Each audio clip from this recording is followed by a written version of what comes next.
ఉద్యోగాల కట్ట మీరు చూస్తున్నారు. ఇప్పుడు ఎట్లయితే సొమ్మొకంది సోకొకంది అన్నట్టు అయిపోయింది.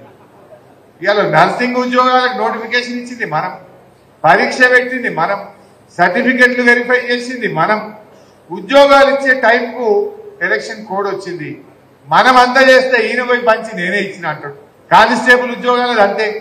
అంటే నిజంగా నీ కాంగ్రెస్ ప్రభుత్వం వచ్చినాక నువ్వు ఒక్క నోటిఫికేషన్ ఇచ్చినావు, అయ్యాలకి ఒక్క నోటిఫికేషన్ ఇవ్వలే, ఒక్క పరీక్ష పెట్టలే.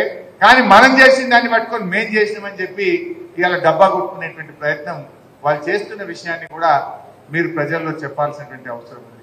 అంటే ముఖ్యంగా ఇలా వాళ్ళ పరిస్థితి ఎట్లయిందంటే అసెంబ్లీలో మీరు చూస్తా ఉన్నారు, హామీల అమలు గురించి మేము ఎక్కడ అడుగుతామో అని ఓ శ్వేతపత్రాల పేరుతో డ్రామా పెట్టారు. శ్వేతపత్రాలు అనేటువంటి ఒక కాకమ్మ కథలు పెట్టి తమ హామీల అమలు నుంచి తప్పించుకోవడం, ప్రజల యొక్క అటెన్షన్ డైవర్ట్ చేసేటువంటి ప్రయత్నం చేస్తా ఉన్నారు.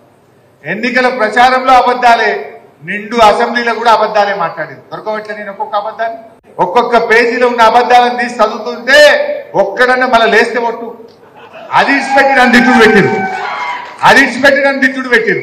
అరే ఈ పేజీలో అబద్ధం ఉన్నది, ఈ పేజీలో తప్పున్నది, ఈ పేజీలో తప్పున్నదని ఒకటొకటి దొరకబట్టి చదువుతుంటే ఒక్కడన్నా దాని మీద మాట్లాడతలేడు.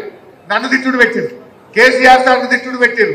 తిట్టుడు కాదు కదా, మీరు గవర్నమెంట్ లో ఉండి ఒక అసెంబ్లీకి ఇచ్చిన పుస్తకంలోనే తప్పుల తడకగా ఉంటే, అబద్ధాలు ఉంటే మీరు పాలన ఏం చేస్తారు?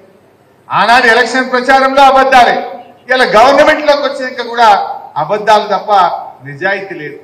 నిజంగా ఈ ప్రభుత్వానికి హామీలు అమలు చేసే నిబద్ధత లేదు, అబద్ధాలు తప్ప నిబద్ధత లేని గవర్నమెంట్ ఈనాడు రాష్ట్రంలో ఉన్నటువంటి కాంగ్రెస్ గవర్నమెంట్.